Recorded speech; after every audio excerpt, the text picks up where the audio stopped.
A very good morning all of you. Pansur PG college की online class में आप सबका स्वागत है।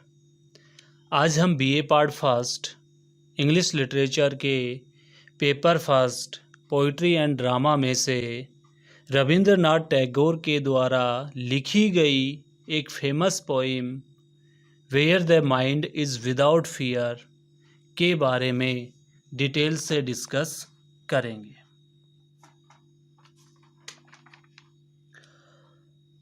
तो आइए सर्वप्रथम हम बात करते हैं अबाउट द रविंद्रनाथ टैगोर या अबाउट रविंद्रनाथ टैगोर।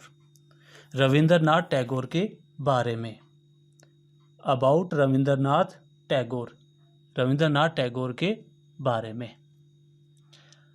रविंद्रनाथ टैगोर 1861 से 1941 was the youngest son of Devendranath Tagore, a leader of the Brahma Samaj, which was a new religious sect in 19th century Bengal and which attempted a revival of the ultimate monistic basis of Hinduism as laid down in the Upanishads. He was educated at home. Tagore had early success as a writer in his native Bengal. Although Tagore wrote successfully in all literary genres, he was first of all a poet. He is the author of several of short stories and a number of novels. Rabindranath Tagore was the youngest son of Devendranath Tagore. Rabindranath Tagore Debendranath Tagore के सबसे छोटे बेटे थे।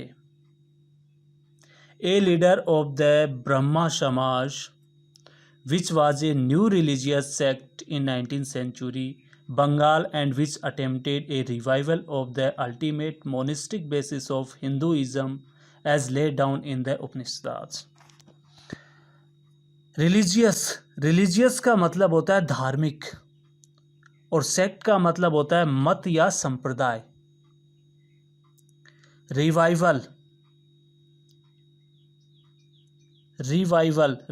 का मतलब होता है पुनरुत्थान।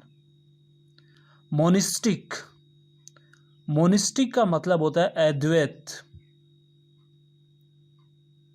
Rabindranath Tagore was the youngest son of Debendranath Tagore. Rabindranath Tagore Debendranath Tagore के सबसे छोटे बेटे थे। ए लीडर ऑफ द ब्रह्म समाज के एक नेता which was a new religious sect in 19th century Bengal and which attempted a revival of the ultimate monistic basis of Hinduism as laid down in the उपनिषदास।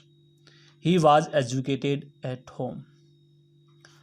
जो बंगाल में 19वीं शताब्दी में नए धार्मिक संप्रदाय से संबंधित थे, उन्होंने पुनरुत्थान के लिए प्रयास किए जो हिंदुओं के अद्वैतवाद पर आधारित थे, जिनको उपनिषदों के द्वारा आगे बढ़ाया गया। जिनको उपनिषदों के द्वारा आगे बढ़ाया गया। He was educated at home. Rabindranath Tagore ने घर पर ही शिक्षा प्राप्त की थी। Tagore had early success as a writer in his native Bengal. सर्वप्रथम टैगोर ने लेखक के रूप में अपनी मातृभाषा बंगाली में ही लेखन कार्य शुरू किया। नेटिव होता है मातृभाषा। Although Tagore wrote successfully in all literary genres. Genres का मतलब होता है, genre का मतलब होता है शैली या विधा। यद्यपि टैगोर ने साहित्य की सभी विधाओं में या सभी शैलियों में सफलता प्राप्त की। He was first of all a poet. सर्वप्रथम वे एक कवि थे। He is the author of several of short stories and a number of novels. वह कई सारी शॉर्ट स्टोरीज और नॉवेल्स के लेखक थे, उपन्यासों के क्या थे, लेखक थे। अब हम रविंद्रनाथ टैगोर के बारे में थोड़ा सा डिटेल से जानते हैं। बोर्न, इनका जन्म हुआ था 7 मई 1861 कलकत्ता, ब्रिटिश इंडिया। 7 मई 1861 को कलकत्ता, ब्रिटिश इंडिया में इनका जन्म हुआ था। कलकत्ता, ब्रिटिश इंडिया, यहाँ पे जो ब्रिटिश शब्द आया है, ब्रिटिश इंडिया, इसका मतलब है उस समय जो हमारा देश है भारत, वो क्या था, अंग्रेज़ों के अधीन था। अब इनकी अपन देखते हैं डेथ। इनकी डेथ कब हुई थी?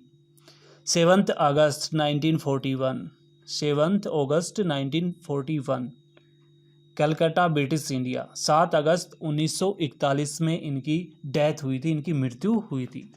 और जिस समय या जिस एज में उनकी मृत्यु हुई थी, उस समय उनकी एज थी 80 ईयर्स, 80 साल। पेन नेम, इनका उपनाम देखते हैं भानु सिंह ठाकुर बोनीटा। इनका जो पेन नेम है वो है भानु सिंह ठाकुर या बोनीटा। रेस्टिंग प्लेस अपन देखते हैं इनकी क्रेमटेड एट नीमतला क्रेमटोरियम, कलकत्ता।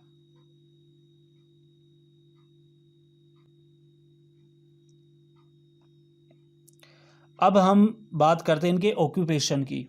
इनका ऑक्यूपेशन क्या था? ये एक राइटर थे, सॉन्ग कंपोजर थे, प्ले राइट थे, एसेइस्ट थे और पेंटर थे। लैंग्वेज, इन्होंने बंगाली और इंग्लिश दोनों लैंग्वेज में अपने लेखन कार्य किए। स्पाउस का मतलब होता है अपोजिट जेंडर, यानी कि इनकी वाइफ। स्पाउस का मतलब क्या होता है? यहाँ पे होगा इनकी वाइफ से। इनकी वाइफ का नाम था मरीन लेनी देवी और मरीन लेवी देवी के साथ इनकी शादी हुई थी 1883 और ये जीवित रही थी 1902 तक। 1883 में इनकी शादी हुई थी मरीन लेनी देवी से और इनकी शादी चली थी 1902 तक। नेशनैलिटी की बात करते हैं तो इनके पास नेशनैलिटी थी ब्रिटिश इंडिया। एल्मा मेटर का मतलब होता है कि इन्होंने शिक्षा कहाँ से प्राप्त की, इन्होंने स्टडी कहाँ से प्राप्त की। यूनिवर्सिटी कॉलेज लंदन से इन्होंने क्या किया, एजुकेशन प्राप्त किया। लेकिन वहाँ से भी उन्होंने कोई डिग्री प्राप्त नहीं की और वे बिना डिग्री लिए ही वापस इंडिया आ गए। पीरियड, इनके समय की बात करते हैं तो इनका पीरियड था बंगाल रेनेसेंस। लिटरेरी मोमेंट की बात करते हैं तो इनका लिटरेरी मोमेंट था कॉन्टेक्सुअल मॉडर्निज्म। कॉन्टेक्सुअल का मतलब होता है प्रासंगिक और मॉडर्निज्म का मतलब होता है आधुनिकतावाद। रिलेटिव्स, इनके रिलेटिव्स के बारे में जानते हैं, वो है टैगोर फैमिली। इनके रिलेटिव्स कौन है? संपूर्ण टैगोर फैमिली। इनके चिल्ड्रन हैं रेणुका टैगोर, शमींद्रनाथ टैगोर, मीरा टैगोर, रथिंद्रनाथ टैगोर, मधुरी लता Tagore. 2 of them died in childhood. इनके 5 बच्चे थे जिनमें रेणुका टैगोर थी, शमींद्रनाथ टैगोर थे, मीरा टैगोर थी, रथिंद्रनाथ टैगोर थे और मधुरी लता टैगोर थे। इनमें से इन 5 बच्चे हैं, इनमें से 2 बच्चों की मृत्यु उनके चाइल्डहुड, उनके बचपन में ही हो गई थी। नोटेबल अवार्ड्स, इनके प्रमुख अवार्ड्स कौन कौन से हैं? तो नोबेल प्राइज़ इन लिटरेचर 1913, 1913 में इनको लिटरेचर का नोबेल प्राइज़ प्राप्त हुआ। और कौन सी कृति के कारण इनको नोबेल प्राइज़ मिला, वो थी गीतांजलि। नोटेबल वर्क्स, प्रमुख कार्य, गीतांजलि। इसी गीतांजलि के कारण रविंद्रनाथ टैगोर को साहित्य का नोबेल पुरस्कार 1913 में प्राप्त हुआ था। नोटेबल वर्क्स की बात कर रहे हैं। नोटेबल वर्क इनके कौन कौन से? गीतांजलि है, गोरा है, घरबार है, जन गण मन है, रविंद्र संगति है और आमेर सोनार बंगला है।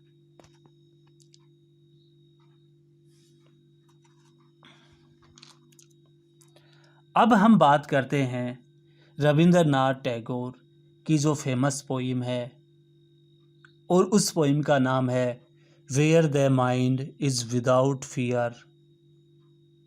उस पोइम का क्या नाम है? Where the mind is without fear. Rabindranath Tagore की एक फेमस पोइम है। तो आइए इस पोइम के बारे में थोड़ा सा डिटेल से डिस्कस करते हैं। Where the mind is without fear and the head is held high।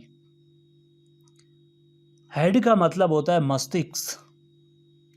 Held high का मतलब होता है ऊंचा बना हुआ होना। तो हेड इज हेल्ड हाई का मतलब होता है मस्तिष्क का ऊंचा बना हुआ होना। लेकिन यहाँ पर इसका अर्थ होगा सेल्फ रेस्पेक्टेड, आत्मसम्मान से। द माइंड यहाँ शब्द हुआ है citizen of India. Citizen of India, Bharat के नागरिक, कि जहाँ मस्तिष्क बिना भय के और सिर हमेशा ऊंचा बना रहे। फियर का मतलब होता है डर।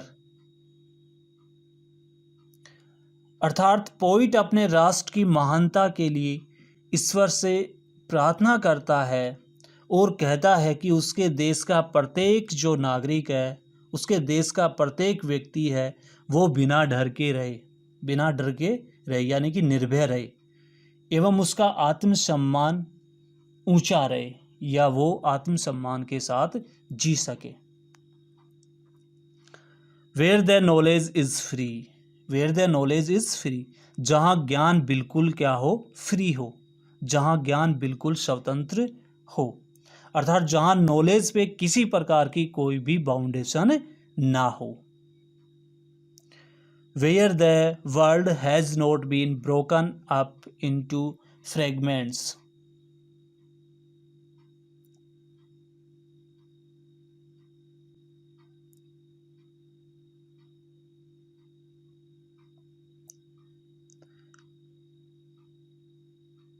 by narrow domestic walls,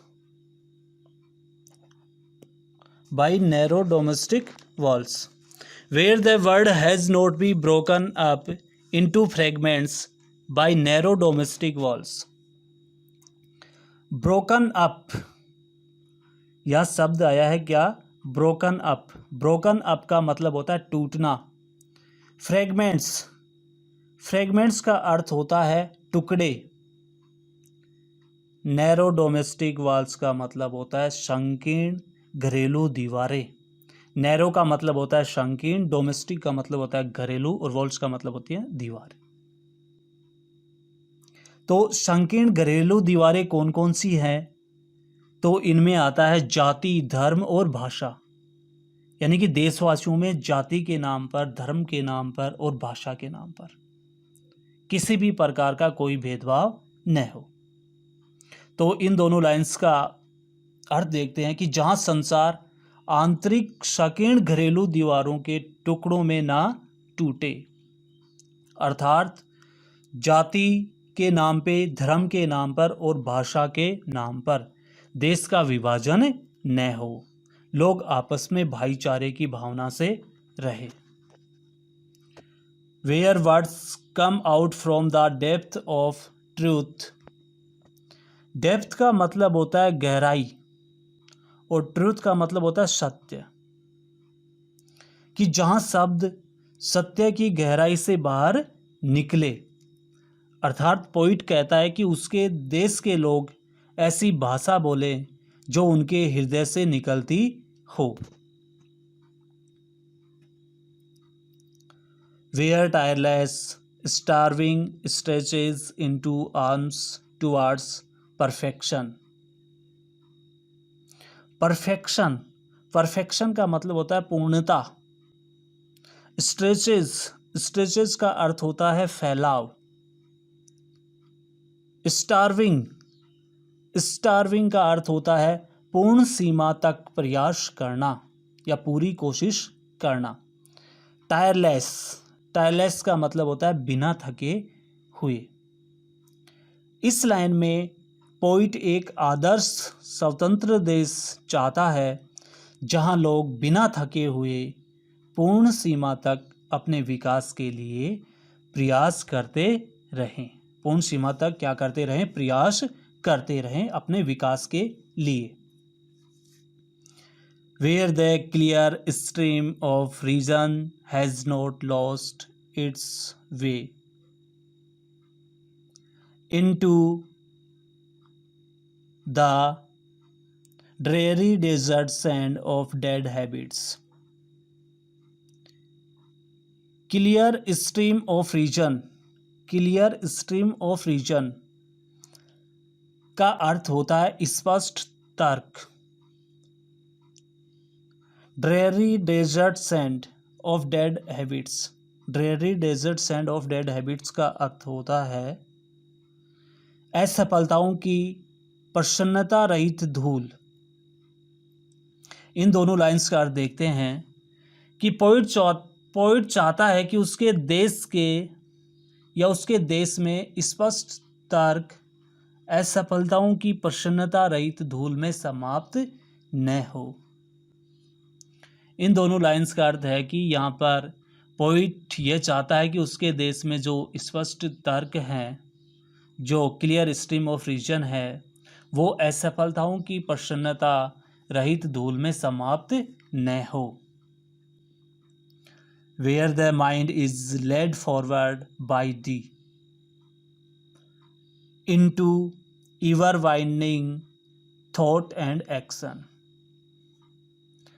lead forward का मतलब होता है विकास करना, डेवलप करना, आगे बढ़ाना।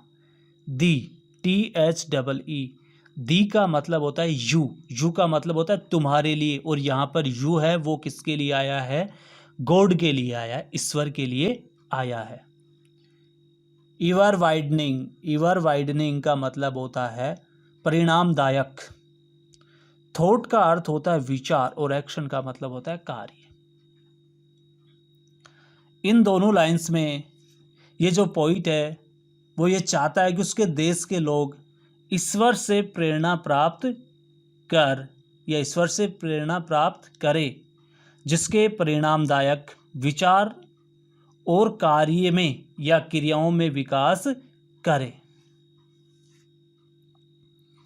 Into that heaven of freedom, my father, let my country awake. Heaven of freedom का अर्थ होता है ऐसा स्थान जहाँ व्यक्ति को सभी प्रकार की फ्रीडम मिले। यह ऐसा स्थान जहाँ व्यक्ति को सभी प्रकार की स्वतंत्रताएं प्राप्त होती हो, और ऐसी यानी कि सभी प्रकार की स्वतंत्रता व्यक्ति को सिर्फ एक जगह प्राप्त होती है, और वो है हेवन, स्वर्ग। कंट्री अवेक का मतलब होता है देश का जागना। अवेक का मतलब होता है जागना। कवि ईश्वर से प्रार्थना करता है कि ऐसे देश में जहां नागरिक सभी स्वतंत्रताएं प्राप्त करते हो और उसका देश जागे। यानी कि कवि ये प्रार्थना करता है कि जहाँ पर व्यक्ति को सभी प्रकार की स्वतंत्रताएं प्राप्त हो, सभी प्रकार की फ्रीडम प्राप्त हो, और ऐसे फ्रीडम में उनका जो देश है वो हमेशा जागता रहे।